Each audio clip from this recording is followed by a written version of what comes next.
Students ये वाला video NEET 2021 और नीट 2022 एस्पिरेंट्स दोनों के लिए है, पर ये स्पेसिफिकली 2021 के स्टूडेंट्स के लिए है।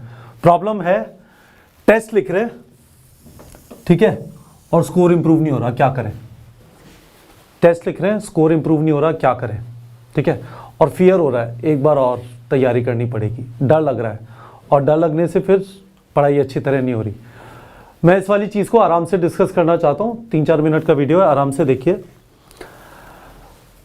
एक क्वेश्चन मैं आपसे ये पूछना चाहता हूं, मैं चाहता हूं आप कुछ चीजों के बारे में सोचें। एक क्वेश्चन मैं आपसे ये पूछना चाहता हूं कि क्या आपने बहुत जल्दी परेशान होना चालू कर दिया है? क्या आपने बहुत जल्दी परेशान होना चालू कर दिया है? आप में से काफी सारे लोग, खासकर जिन्होंने इस साल नीट का एग्जाम दिया था, आपने काउंसलिंग वगैरह कराई, थोड़ी लेट तैयारी चालू की, अब आपने पहला मॉक टेस्ट दिया और नंबर कम आ गए, और आप अरे सर मेरे नीट में ज्यादा आए थे, इसमें कम आ गए, अब क्या करूं? भाई थोड़ा तो पेशेंस रखना पड़ेगा, है ना। यदि सब कुछ सही था तो इसी साल सिलेक्शन हो जाता, कोई रीजन है कि इस बार सिलेक्शन नहीं हुआ, अब आप वापस तैयारी चालू कर रहे हैं। और क्या होता है कि एग्जाम देने के बाद थोड़ी एनर्जी लेवल, तैयारी वगैरह खत्म हो जाती है, और फिर आप जब वापस चालू करते हैं तो उस आग को वापस जलने में टाइम लगता है। तो थोड़ा पेशेंस चाहिए आपको, है ना, थोड़ा लगे रहना है। हर 2 हफ्ते में मैंने बोला 8 से 9 चैप्टर खत्म करने हैं। यदि आपने लेट तैयारी चालू की है, 2-3 हफ्ते, 4 हफ्ते, 5 हफ्ते बाद आपको इंप्रूवमेंट दिखाई देना चालू होगा। इस चीज का मुझे बहुत श्योर है।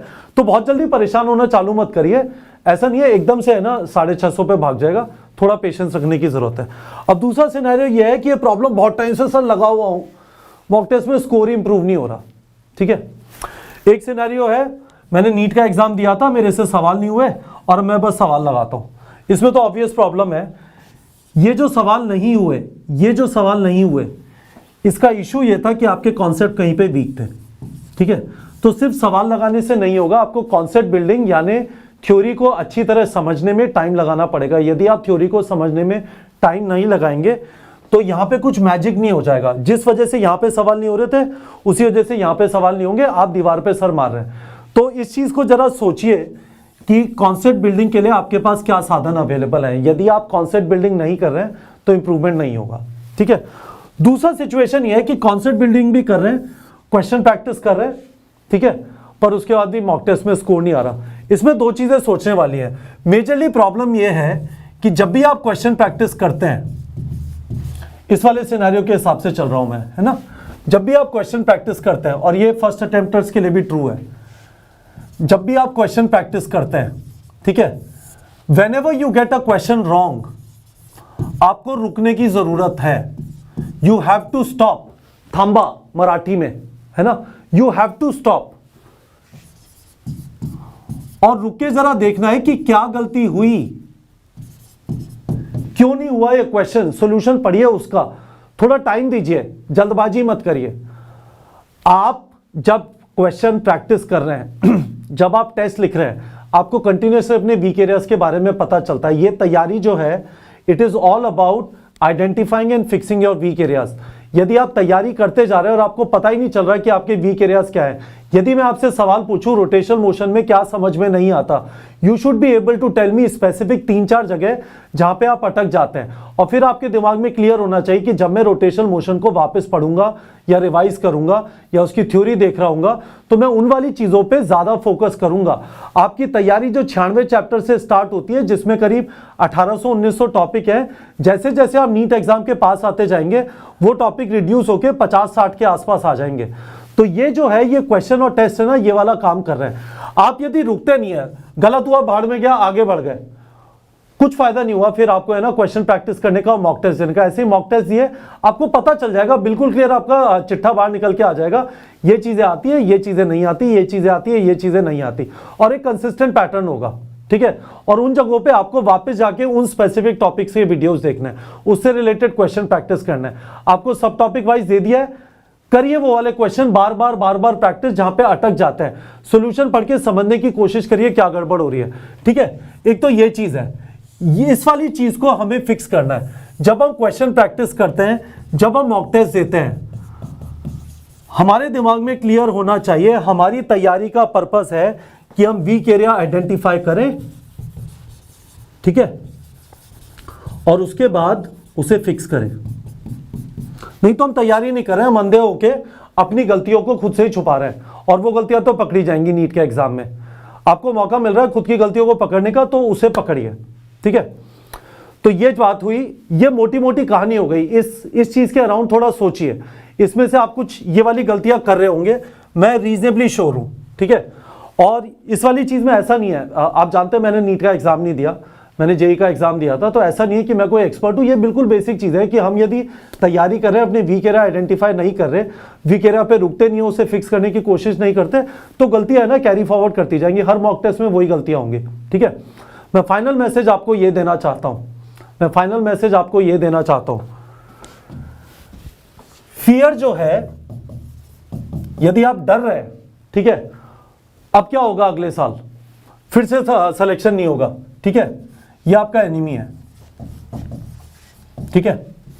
डर के आपको कुछ नहीं मिलने वाला, डर के आपको कुछ भी नहीं मिलने वाला। मैं आपको यह चीज बताना चाहता हूं, आपका सिलेक्शन हो या ना हो, यदि आपने शिद्दत से तैयारी की तो आप लाइफ में सक्सेसफुल होंगे, क्योंकि आपको मेहनत करने की आदत पड़ जाएगी। यदि आप शिद्दत से तैयारी करेंगे, आपको मेहनत करने की आदत पड़ जाएगी, उसके बाद फर्क नहीं पड़ता कि नीट के थ्रू आप एमबीबीएस में घुसे या ना घुसे।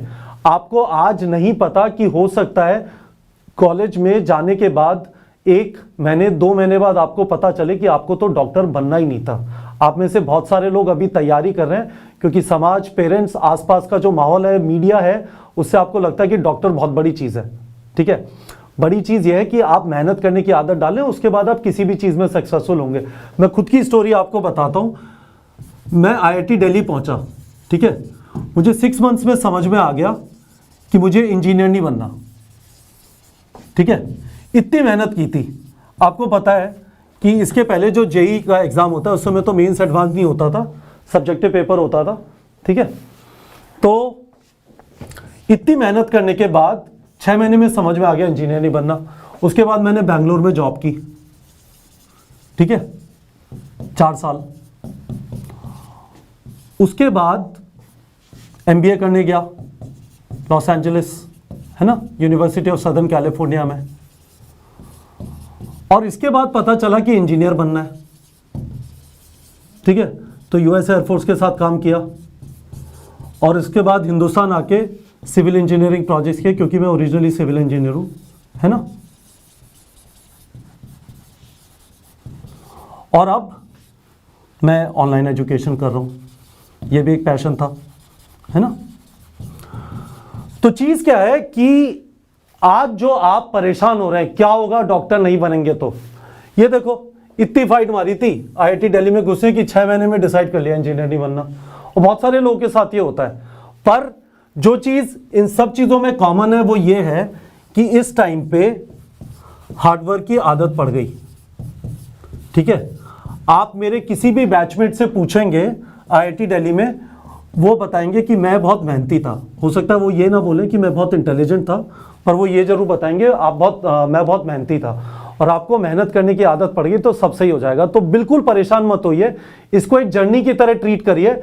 एग्जाम के बारे में मत सोचिए, बस ये सोचिए कि आप कंटिन्यूअसली जो टाइम देना है, रूटीन बनाना है, उसके हिसाब से जो डेली आपको घंटे देने हैं वो दिए जाओ। जैसा गीता में लिखा हुआ है ना, कर्म करो फल की चिंता मत करो, नहीं तो फल आपको खा जाएगा। ये जो फियर है ना, ठीक है, ये आप फल के बारे में सोच रहे हैं, में सोच रहे हैं, ठीक है। सोचो ही मत, आप बस अपना जो एफर्ट है उसे डाले जाओ। मैं एक वीडियो डाल रहा हूं अक्षिता शिरोमणि का, वीडियो के डिस्क्रिप्शन में। इस लड़की ने हमारा कोर्स फरवरी में ज्वाइन किया था, 630 मार्क्स आया इसका, यूसीएमएस में इसको एडमिशन मिला है दिल्ली कोटा से। और मैं आपको बता रहा हूं literally she was like sir अब सिलेक्शन नहीं होगा, मेरी तो तैयारी अच्छी नहीं चल रही। और उसका टाइम मिला और करना चालू किया। मैंने कहा बस भूल जाओ एग्जाम के बारे में, जो आपको डेली करना है वो करो। और वो लगी रही और धीमे धीमे स्कोर इंप्रूव होगा। ऐसे नहीं भागेगा आपका, धीमे धीमे इंप्रूव होगा। यदि आपका पिछले टेस्ट में 200 नंबर आया है, लंबा टारगेट सेट मत करिए, सिर्फ 250 का टारगेट सेट करिए, फिर 250 आ जाए फिर 300 करिए, और धीमे धीमे इंप्रूव करने की कोशिश करिए और अपने एफर्ट पे लगे रहिए। इंप्रूवमेंट हो जाएगा। और सिलेक्शन नहीं होगा, वो इंप्रूवमेंट सफिशिएंट नहीं है सिलेक्शन होने के लिए। आप मेहनती बन जाएंगे। आपको नहीं पता कि आपका हो सकता है डॉक्टर बनने के लिए आपका नीट में सिलेक्शन नहीं हो सकता है आपके लिए अच्छा हुआ, आपको नहीं पता, हो सकता है मैं आईआईटी में नहीं जाता पर मेरी मेहनत करने की आदत पड़ गई थी तो मैं सीधा यहां पे जंप कर जाता, है ना, कुछ नहीं पता, हो सकता है ये वाला टाइम वेस्ट हुआ हो। तो आप ज्यादा सोचिए मत, बस लगे रहिए, मेहनत करते रहिए और चीजें इंप्रूव होंगी और मोस्ट इंपॉर्टेंटली आपको मेहनत करने की आदत पड़ जाएगी। होपफुली बच्चों आप लोग को समझ में आ गया होगा। ये वाला सवाल जो है मुझे काफ़ी सारे लोग फ़ोन करके पूछते हैं, आज भी एक स्टूडेंट ने फ़ोन करके पूछा, मैंने कहा इसे एड्रेस करते हैं, इंपॉर्टेंट क्वेश्चन है और ये नज़रिया लाइफ का बहुत इंपॉर्टेंट है कि इस टाइम पे आपको मेहनत करनी है, खुद की बॉडी खुद के माइंड को मेहनत करने के लिए ट्रेन करना है, बस वो करिए, बाकी चीज़ों की मत सोचिए। और वीक एरियाज का ध्यान रखिए, जब क्वेश्चन में कुछ गड़बड़ होती है, मॉक टेस्ट में कुछ गड़बड़ होती है, इमीडिएटली आपका फोकस उस जगह पे जाना चाहिए कि गड़बड़ क्यों हुई, मुझे क्या करना है इसे फिक्स करने के लिए, और उसे जल्दी से जल्दी फिक्स करने की कोशिश करते हैं। ठीक है, तो कमेंट से बताइए समझ में आया। Best of luck to all of you students.